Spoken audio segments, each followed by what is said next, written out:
ये what's up guys, my name is Vikas, welcome back to all. और यार सबसे पहले अगर आप लोग नए हो तो प्लीज सब्सक्राइब करो और शेयर भी करो। सो हम लोग पढ़ रहे थे सॉफ्टवेयर इंजीनियरिंग, और सॉफ्टवेयर इंजीनियरिंग की ये अगली ट्यूटोरियल है, यानी कि इसके पहले भी बहुत सारे ट्यूटोरियल आपने नहीं देखा तो आप चैनल पे जाकर के प्ले लिस्ट से जाकर के एक्सेस कर सकते हो। तो इस वीडियो में हम लोग चलिए शुरू करते हैं। और मैं आपको बता दूं, इसके पहले मैंने व्हाट इज सॉफ्टवेयर इंजीनियरिंग और उसके ऑब्जेक्टिव क्या होते हैं, SDLC क्या होता है, सब पढ़ा है। तो प्लीज जाकर के चैनल पे प्लेलिस्ट को एक्सेस करो। सो आज के लेक्चर शुरू करते हैं। सबसे पहले वाटरफॉल मॉडल, तो आखिर ये क्या है? ये एक टाइप ऑफ मॉडल है, यानी कि सॉफ्टवेयर बनाते समय इन सब का यूज किया जाता है। तो सबसे पहले देखते हैं इसमें फर्स्ट स्टेप क्या होता है। तो इसमें होता है रिक्वायरमेंट एनालिसिस, यानी रिक्वायरमेंट जिस कस्टमर की हम लोग सॉफ्टवेयर डेवलपमेंट करने वाले हैं उसकी रिक्वायरमेंट की एनालिसिस करेंगे। उसकी क्या रिक्वायरमेंट है, किस चीज की जरूरत है उसे, उसकी हम लोग पहले एनालिसिस करेंगे और डेवलपर उसको डिजाइन करेगा कैसे बनाना है, किस लैंग्वेज में बनाना है। उसके बाद थर्ड आता है, यानी कि कोडिंग में आप जैसे अगर सॉफ्टवेयर हम डेवलपमेंट कर रहे हैं जावा में, तो जावा में कोडिंग कर सकें, ये डेवलपर के ऊपर होता है। उसके बाद टेस्टिंग, यानी कि एक टेस्टर होता है जो कि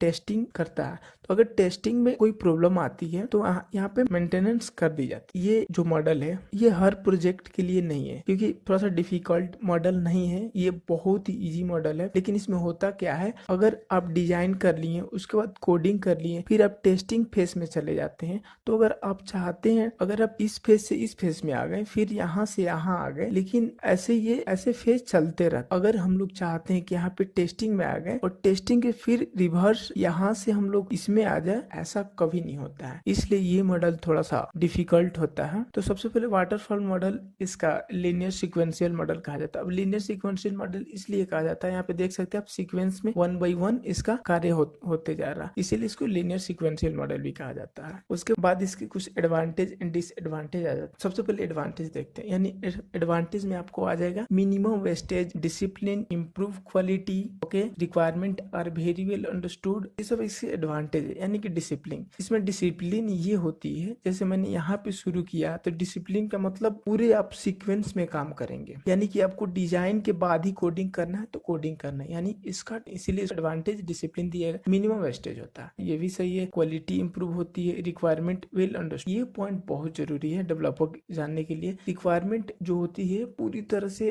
अंडरस्टूड होनी चाहिए, मतलब हमें पता होनी चाहिए डिजाइन में ये चीज आला है तो कोडिंग में वो इम्प्लीमेंट हो जाए। अगर जो रिक्वायरमेंट फुलफिल नहीं कर सकते उसे नहीं ले सकते, क्योंकि अगर ले लेते हैं तो आगे चल के हम इसमें अभी मैंने पीछे बताया कि बैक नहीं जा सकते हैं, इसलिए रिक्वायरमेंट जो होती है अंडरस्टूड होना चाहिए। उसके बाद ये मॉडल मैंने बताया ही सिंपल और इजी टू यूज होता है। डिसएडवांटेज क्या है ये देखते हैं। अनसर्टेन नेचर ऑफ कस्टमर, अब ये बहुत जरूरी होती है। अभी आपको कस्टमर आपको बोला कि हमें इस चीज की रिक्वायरमेंट है, बट कुछ देर बाद उसका कहीं मूड चेंज होता है, बोले कि हमें इस चीज की नहीं ये चीज की जरूरत है, तो इस केस में इस मॉडल का यूज नहीं करते हैं डेवलपमेंट पे। अगर आप यूज करते हो तो फिर फंस जाओगे या कस्टमर को समझाना पड़ेगा, इसीलिए ये थोड़ा सा ध्यान रखा जाता है कस्टमर के हिसाब से। उसके बाद not a good model for complex project, ये कॉम्प्लेक्स प्रोजेक्ट के लिए मॉडल अच्छा नहीं है, इसलिए अच्छा नहीं है। ऊपर मैंने समझाया रिवर्स नहीं जा सकते हैं, सो इसका ख्याल बिल्कुल रखेंगे। ये नॉट चेंजेबल, ये मैंने बताया है कि रिवर्स में नहीं जा सकते हैं, चेंज नहीं हो सकता है। उसके बाद costly and require more time, ये कॉस्टली होता है, रिक्वायर मोर टाइम होता है। इसलिए मान लीजिए आज आपने सॉफ्टवेयर बनाना शुरू किया, बट उसमें अगर आपने